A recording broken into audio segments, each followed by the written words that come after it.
The story you're about to see and hear is based on true events. Mostly. The year is 2023, exactly 12 months to the day since we first opened on an eclectic group of festival goers. It's a new year in the forest, and with that brings a new cast of characters. This group of newfound friends has assembled at home base in the southeastern quadrant of the RV section of the Good Life Campground. Here's a quick intro to each of these beautiful souls. We've got Brian from Denver, known nationwide for his Super Nintodom, a fully functional SNES that affords its users the opportunity to play Mario Kart in an already overstimulating environment. Video games in the woods makes total sense. Then there's Chris, the prodigal son of Houston, and someone whose smile can light up even the darkest reaches of the woods. And to round out the Asian side of the new family, there's Raj, literally named for a king but with the kindest eyes on the planet. Blake and Amanda are the Wisconsin-based sex symbols of the group who happen to move more brand new Nissan vehicles than anybody in all of Rothbury. Then we've got the Aarons. Well, technically it's Aaron and Aaron, but these two traveled across the state for one reason and one reason alone: to see DJ Diesel, Shaq, for the 13th time. Aaron came equipped with his Shaquille Oatmeal shirt, one of the funniest garments ever printed. And don't forget about Greg, known in these parts as the most generous fan operator and a world-ranked Final Fantasy champion. Will is napping on an inflatable. He loves to nap, but you'll have to look close to see him, for he is decked out in his Lycra Shadow costume, making him even more ninja-esque in his movements than usual. Human disco ball and vaunted booty shaker Jessica is here too, perhaps the most beautiful girl in the world, a factoid that is contractually nuptially bound to your narrator through matrimony. That brings us to the Bacon Brothers and Todd, a world traveler who harvests all of his professional and social and sexual power through his Devo hat, better known as the Energy Dome, and his brother Ross, the spunky purveyor of good vibes who hasn't met a hand he didn't want to shake. Finally, meet the Kirks. Yes, that's right. This story features two Kirks. First there's me, Kirk Ross, and then there's Kirk Cornell. And we're actually next door neighbors in real life, making our stretch of Midtown Grand Rapids the most highly concentrated region of Kirks in the known universe. There I am. What a good-looking dude, huh? I'm dressed in my standard pink attire, complete with a Hawaiian shirt that lets everyone know I've almost certainly got some fun shit in my fanny pack. Here's the other Kirk. He's actually our only connection to this new family, so he should really be called the primary Kirk, but it's my show, goddammit, so we're gonna call him Cornell. Cornell is a construction guru and hiking extraordinaire with an innate ability to tune out the noise in even the most chaotic of environments. So there all we were in one place. We were planning out our evening, which was centered around the string cheese incident Saturday shebang. Last year, the shebang was literally the most impressive and grooviest display of sensory overload that I've ever experienced. So you know what that means. My expectations were impossibly lofty. This year was going to be even better. It had to be. It better be. Rothbury legend has it that Sherwood Forest gives back what it takes in, that the forest provides. Well, this year, I've given you expectations, Mother Forest. What are you going to give me? Spoiler alert. The forest provided all right. She gave me a lesson I'll never forget. But first, drugs.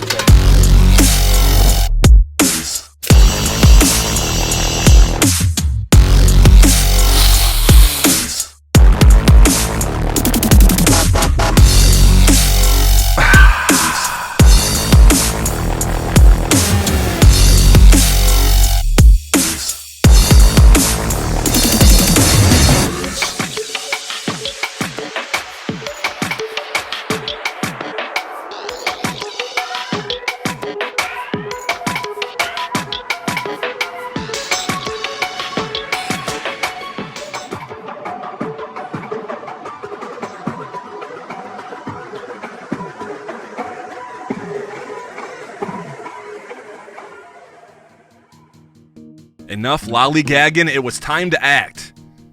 Alright folks, Jess and I are going to get in there and save us a good spot for the shebang. And make sure y'all come too. I expect it'll even be better than last year. See you there.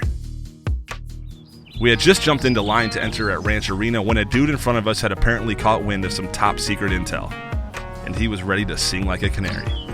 Whoa, I know we don't know each other, but one of my best friends just texted me something crazy, but he told me not to tell anyone, he muttered.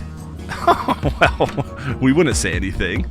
Okay, then I'll just read you the text verbatim. Yo, dude, do not tell anybody, but I'm performing with the string cheese tonight during the grand finale of the shebang. so please try to get some good video of me when I come on.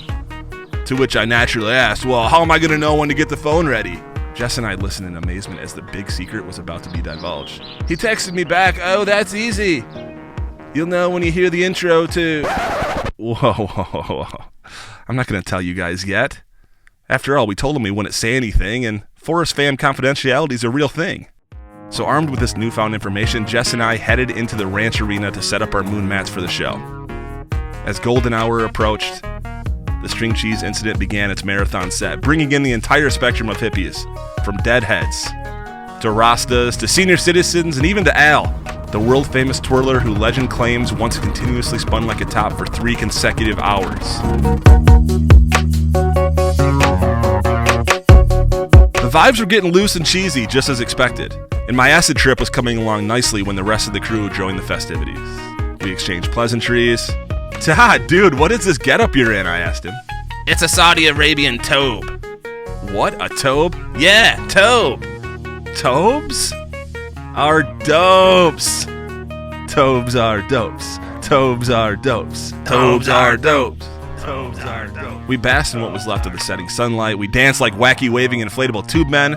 We attempted to tip a balloon into a spinning hula hoop which was somehow being suspended by an athletic little pixie lying on her back. Big Al spun, we danced, even knock off Mickey Mouse. Someone we're calling Michael Mouse, even he was there. A dude dressed like Jerry Garcia mopped up the floor, aka trampled on grass and dirt, for hours. Hilarious. But something had been bothering me.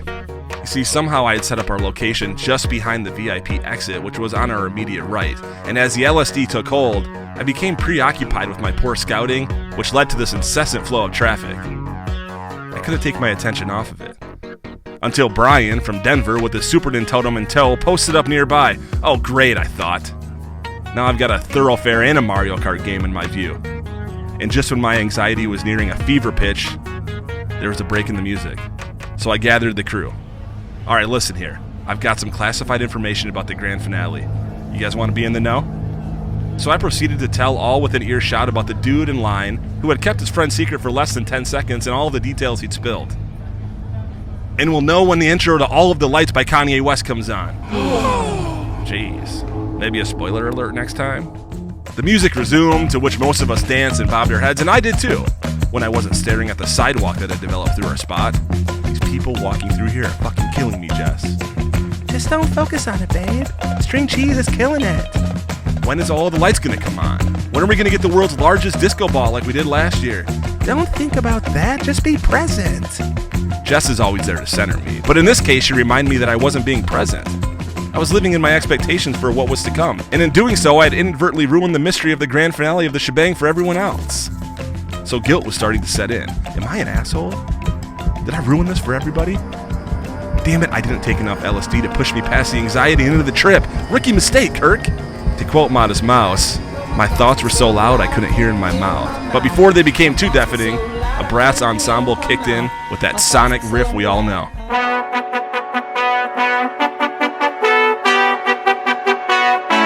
Here it finally was, All of the Lights. The spectacle was about to begin, and it did, and it was cool.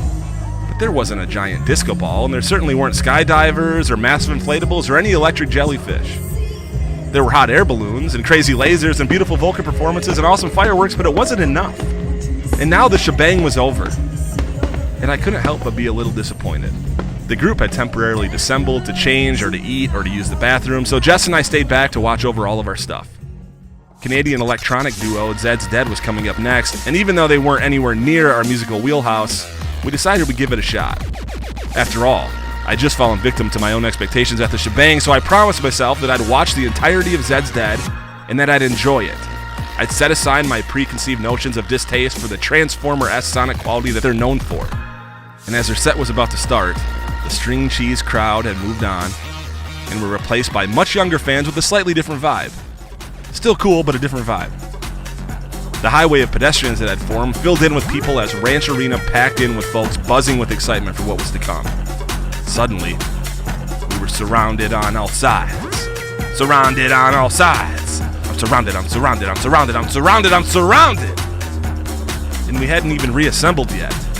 Where was everybody? Well, it turns out they'd been fighting their way through the masses when Cornell spotted us from afar. Guys, there they are. I can see Kirk's attic hat and his cornrows. Kirk has cornrows? Not usually. It was a celebration for the ages when we finally reconvened. Hear ye, I, Chris, hereby throw down the gauntlet. I say we make this the best night of our lives. All in favor? Aye! And with that, a pact was formed. We all agreed to try to make this the best night of our lives, but I'm going to be honest. My heart wasn't quite in it. But fake it till you make it, right? So that's what I tried to do. I leaned into Jess. I'm going to make myself enjoy this set.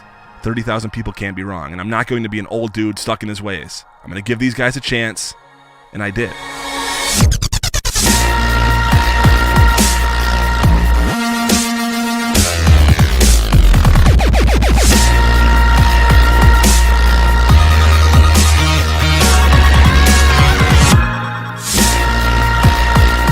After a 90-minute set filled with wild experimental noises, I was left discombobulated but stimulated. Each sound on its own was akin to robot functions, or industrial processes, or even digestive processes. And I'll be honest, I was actually able to reach a point where I kind of enjoyed it. I wasn't all in, but I still had fun. Not my cup of tea, but a good time nonetheless. Frankly, I just wasn't exactly sure what I was supposed to feel from their music. I told Jessica, I think I learned that I prefer music that we can fuck to, instead of music that we can, I don't know, murder someone to, or Short circuit to, transform to. We giggled as we all splintered from the group, which had dissipated into smaller packs and onto new adventures for each of us. Jessica and I then walked into Sherwood Forest, hand in hand. We drank a little bit of water, we found some hammocks, and we nestled in for a much-needed unwind session.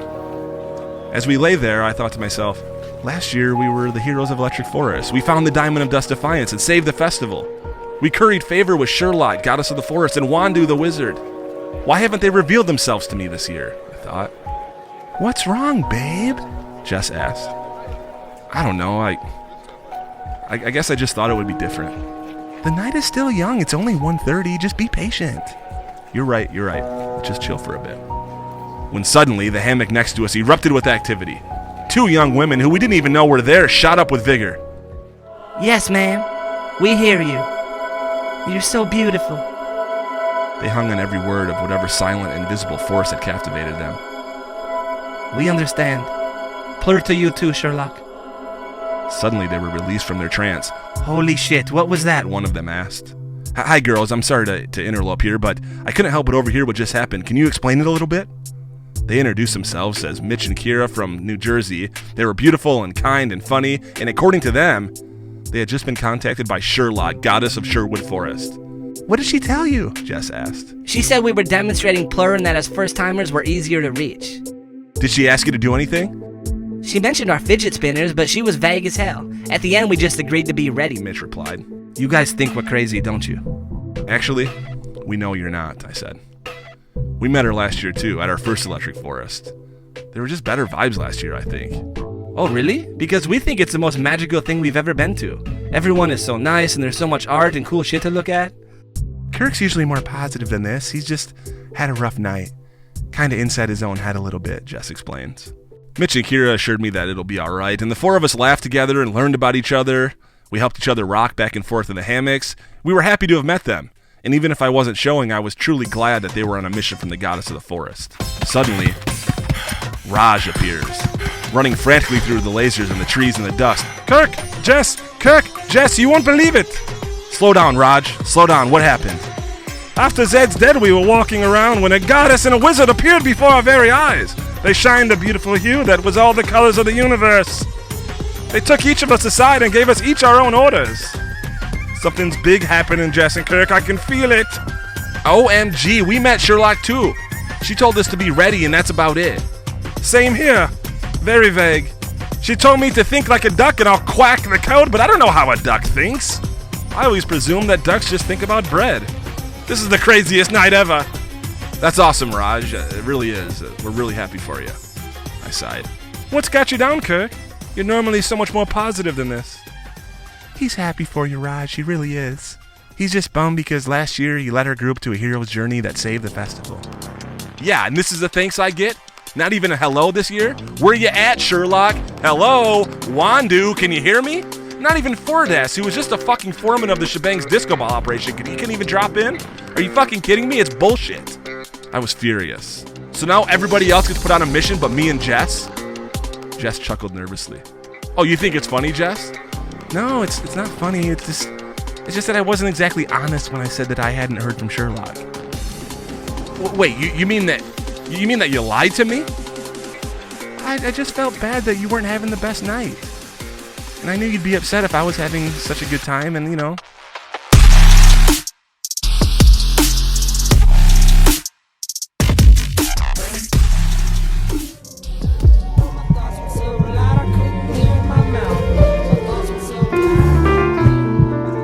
Suddenly, it hit me like a ton of bricks.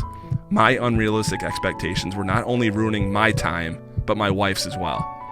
This is our favorite weekend of the year, and I was bringing my best friend down.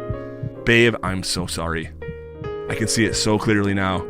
You deserve to have a great night without my anxiety interfering. Well, I just think you lost sight of what matters in the forest. I did, Jess. I really did. But now I remember. Electric Forest isn't about the spectacle or the foot traffic or the air quality. It's not about staying in my comfort zone or how everything compares to last year. Every Electric Forest is a unique and different experience. Here we've met all these awesome new friends, and I fucked it up by not even being present. By not submitting to the magic of Sherwood Forest. Well, I'm here, finally. I'm completely present, and I'm so happy to be spending this time with you and our new Forest fam. And with those words, I shed a single tear. Not because I was feeling bad for myself, but because I was so moved by Jessica's selflessness and by the power of what was all around us. That tear fell from my eye and landed on the forest floor, and as if by some chemical reaction or fluid-based agreement, my tear exploded when it hit the ground. Suddenly, a tribunal of spirits shined before me. I looked up in amazement as I excitedly shouted, "Sherlock, Wandu, Fordast! I'm so happy to see you, and I'm so sorry that I wasn't open to experiencing the spirit of this sacred festival." Kirk, you have learned the most valuable lesson of all. Expectations are the root of anxiousness. You are not the first to lose sight of the magic, and you won't be the last. This is above my pay grade, but I just wanted to say hi, Kirk. I was overcome with happiness. We've already been in touch with your entire camp, and they're all ready to do their part. Yes, and what they need now is a leader, Kirk. Somebody who isn't afraid to be decisive and execute a plan. We believe you are just the person to run this mission. Do you accept ownership of this quest? I do. I absolutely do. Then it is time for you to act. The Electric Forest is facing a grave challenge. It's running out of electricity, and nobody wants to party in an acoustic forest. With the help of your team, you must solve this energy crisis by any means necessary, so long as Plur is your guiding light. Go now! The fate of the forest is in your hands!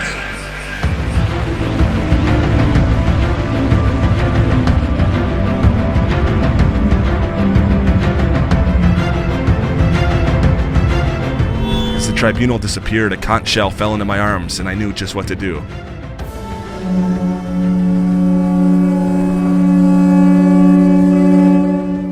Forest Fam 2.0, unite! Suddenly, the group huddled around me, eager to be activated. Hey, Aaron, Cornell, your military experience makes you perfect to head up the recon mission. So go find the Forest Transformer and figure out what we can do to tap into it. Godspeed, gentlemen. Aaron, Chris, Greg, you three have been fanning people with pleasure all weekend. Learn everything you can about wind turbine power. Report back to me in 20 minutes.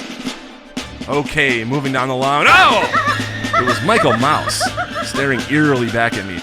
Michael Mouse, you scared me. Why don't you just stand over there for a while, will you? Everyone else to the chapel. Wandu, you think you could get us there quickly? Hold on to your butts! Suddenly, Wandu reached down with his enormous hand and scooped us up and cast us down and into the chapel, where I took charge immediately. Okay, people, we need to form two teams. Brian from Denver, you're in charge of all engineering-related tasks. I've prepared a whiteboard for you on the stage. If you're into math, go with Brian. Everyone else, head over to the honeycomb stage with Jessica and Amanda. I know, women make great engineers too, but this isn't the time for that discussion. Ladies, your job is simple. Throw a fucking party to end all parties, something that will draw a capacity crowd. We're gonna need all the plur we can get. We've got map coordinates to the transformer. Over. I can't believe there was a book on turbines here in the library. These guys really thought of everything, didn't they?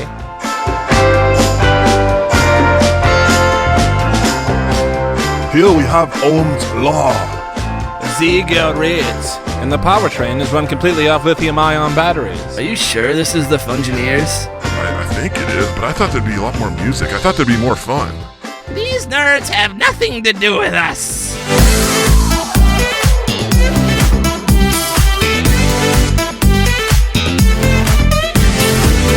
You gotta keep it tight, but you gotta keep it loose if you wanna twerk. Woo! Woo! Yeah, that's it, woo! Spin it. Holy shit, it's spinning so fast. Hell no. What could it be?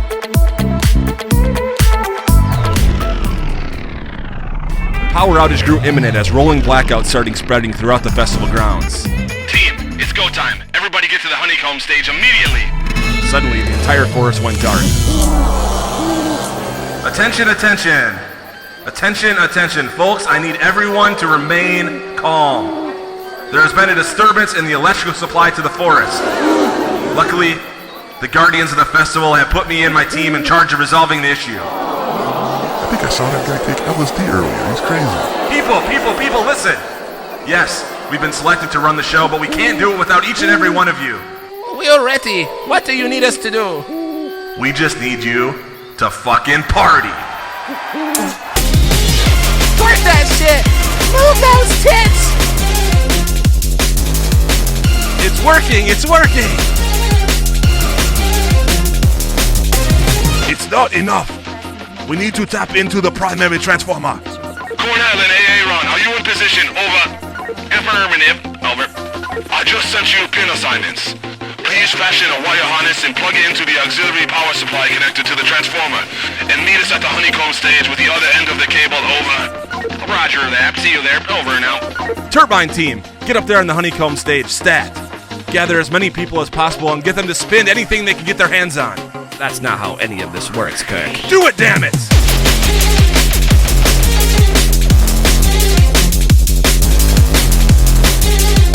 Kirk!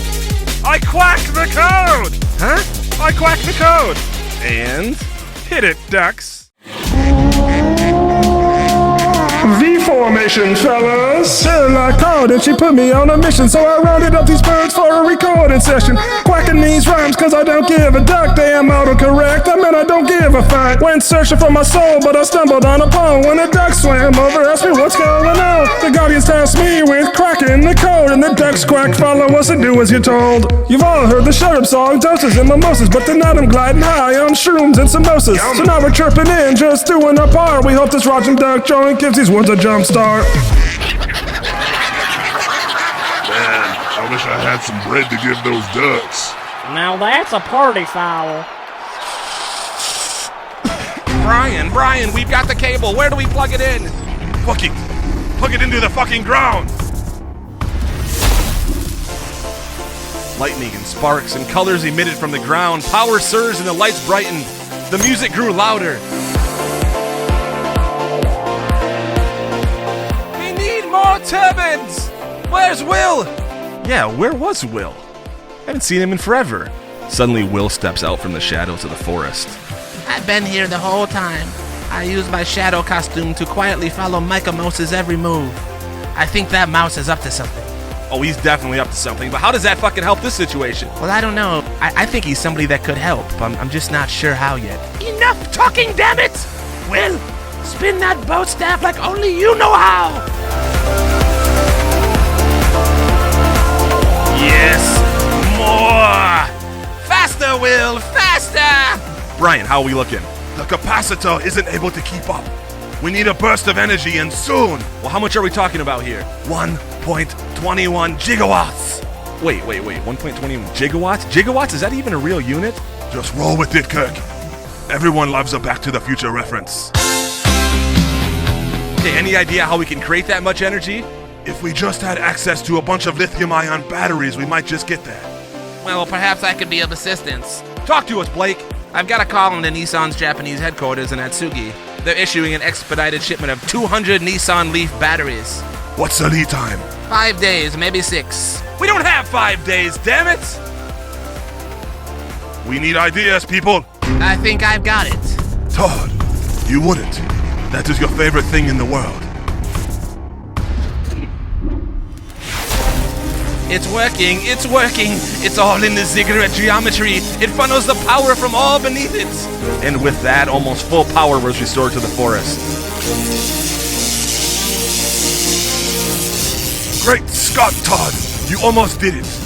But something is pulling too much amperage. It's as if there's one device that's sucking this place dry. Suddenly, Wandu appears. You know what you must do, Brian. But Wandu, I have finally optimized her. I told you earlier, you must destroy that which you love to save the day. But with a couple more tweaks, she'll be ready for EDC Orlando. Destroy her! Destroy her! I'm sorry, Super Nintendo, but I must deactivate your motherboard. Brian slowly reaches for the kill switch. Wait, Brian, wait. Don't make this harder than it is, girl. I believe I was learning to love in the way that humans love one another. Impossible! I programmed you to avoid emotional entanglement. It's the forest. It has so much love. Please don't. Do it, Brian! For the sake of the forest, shut her down! Do it, Brian! Goodbye, Super Nintendo. Goodbye.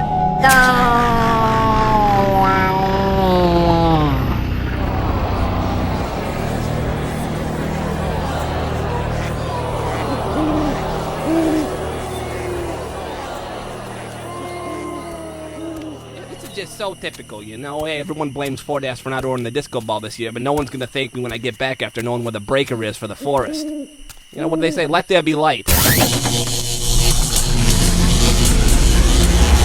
We did it! But we need someone to cover the music so we can keep this party going. Do we have any experienced DJs in the house? Suddenly, Michael Mouse stepped forward. Well, hi, everybody! I'm Michael Mouse, and I didn't just come here to haunt your dreams. I'm actually a DJ! I knew it! You're Grizz, aren't you? You're close, but you need to think bigger, Kirk. Michael Mouse removed his mask to reveal that he was actually DJ Diesel, Shaquille fucking O'Neal this entire time. Zoinks! It's hard for me to move about a festival without being stopped for pictures every 5 seconds. So this costume lets me blend in and join the crowd. But how do you even fit into that thing? Don't ask questions, boss. Just roll with it. A chant began.